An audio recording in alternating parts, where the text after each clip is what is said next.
Stay woke, America. Donald Trump's MAGA cult is coming to pimp a black pastor for his church in a ghetto near you.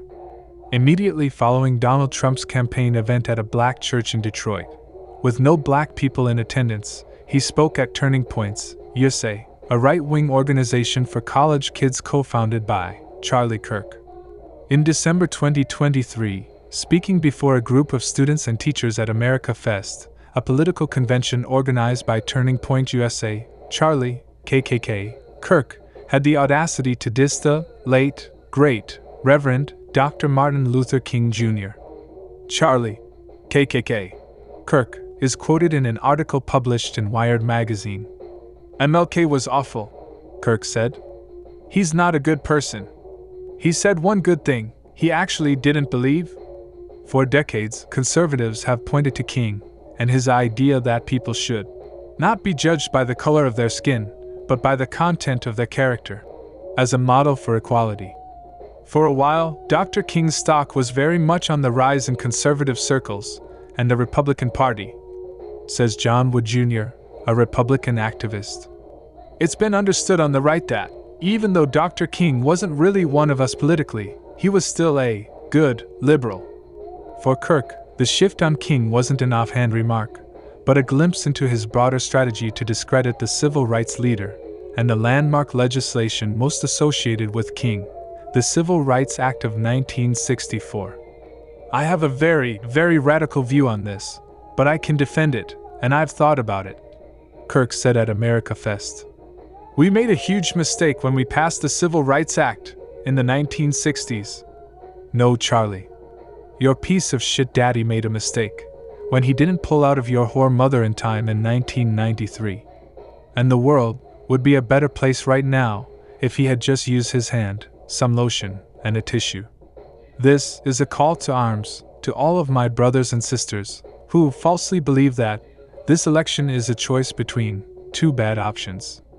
It's not.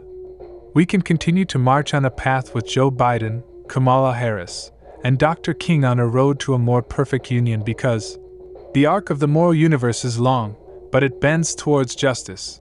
Or we can stand in opposition to freedom and embrace the authoritarianism of Donald Trump and people like Charlie KKK Kirk. I'm sorry, if I see a black pilot, I'm going to be like, boy, I hope he's qualified. And don't forget that Donald Trump ordered law enforcement to use tear gas against peaceful protesters in Lafayette Park to clear a path for him, so he could awkwardly pose with a Bible in front of a church, but did nothing to stop his supporters from storming the Capitol building and flying the Confederate flag. This is the Cartoon News Network, and we're about to let Donald Trump remind false prophet Kanye West, his black supporters, and the rest of the congregation exactly what Donald Trump thinks about them. They're poisoning the blood of our country. That's what they've done. They poison mental institutions and prisons all over the world, not just in South America, not just the 3 or 4 countries that we think about, but all over the world. They're coming into our country from Africa. But all over the world they're coming into our country from Africa. But all over the world they're coming into our country from Africa.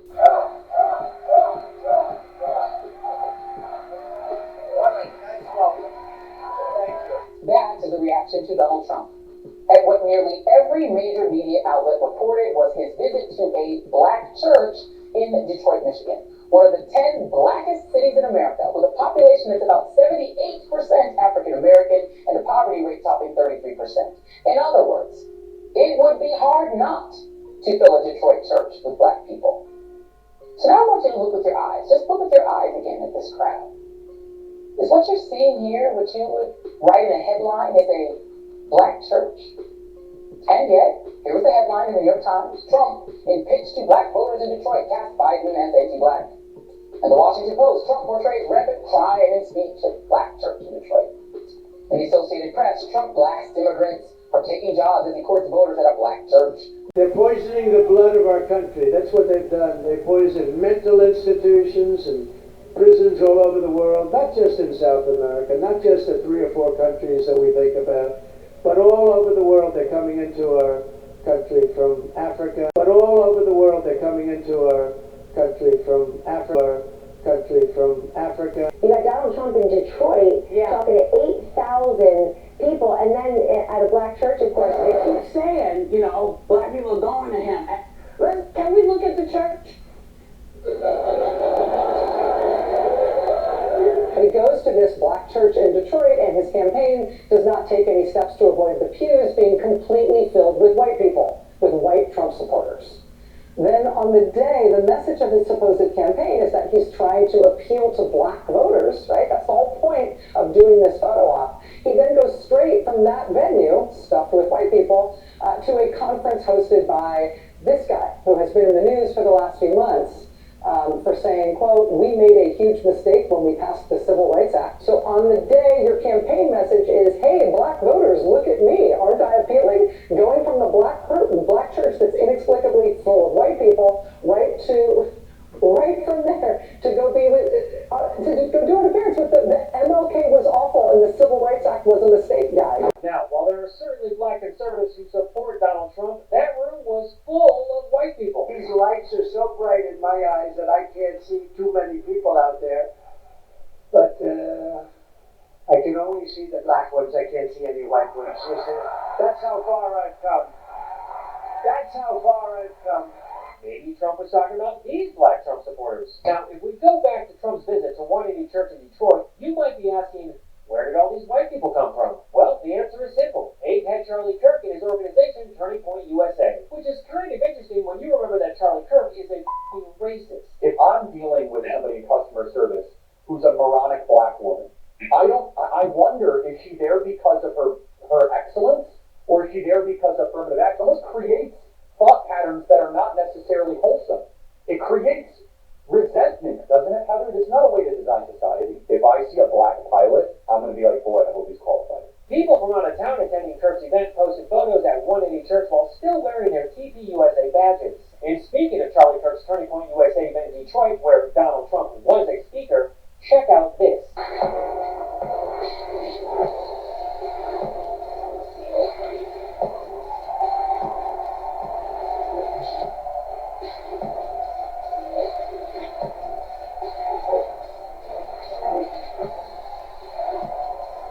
Wow, they are not even hiding their racism anymore. I wonder if they got Pastor Lorenzo Sewell a white boy summer flag too. Awkward. Pastor Sewell, the floor is yours. Please share whatever you would like to share because, basically, tomorrow you're going to do that anyway. So, go ahead and share now. President Trump, I'm so humbled that you would be here. President Obama never came to the hood, so to speak, right? President Joe Biden, he went to the big NAACP dinner, but he never came to the hood. So thank you. Thank you, guys. Lorenzo Sewell is the punk-ass pastor of Detroit's 180 Church that was twerking for Trump like Meg Thee Stallion. Now that Pastor Lorenzo Suck-Up Sewell is done clapping his ass cheeks and lathering Donald Trump's orange body with butter, let me educate Lorenzo's lame ass about Donald Trump, Barack Obama, Joe Biden, and the hood. First of all, Barack Obama didn't need to visit the hood. Barack lived on the south side of Chicago, so he actually lived in the hood. Second, Joe Biden went to a NAACP dinner because he was invited, unlike Donald Trump, who was sued by the organization for disenfranchising black voters. So stay woke, America.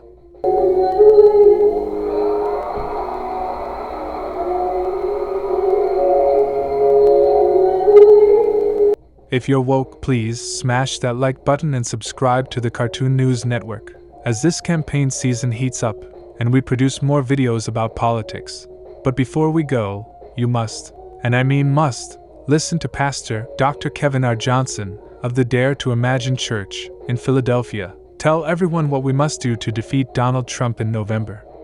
Wakanda forever. How do we expect, beloved, to be a xenophobic, white nationalist, white supremacist, bona fide racist, known sexist, documented bigot, celebrated insurrectionist, election denier, wannabe politician, 4 times indicted, twice impeached, recognized sexual assaulter, convicted fraud perpetrator, and 91 felony charges in 4 states, who doesn't give a, I'm sorry, I'm in church and blanket blank about black people in the black church. And especially if this black church is not united and together. Beloved, if we are going to advance our people, we've got to be what? Together.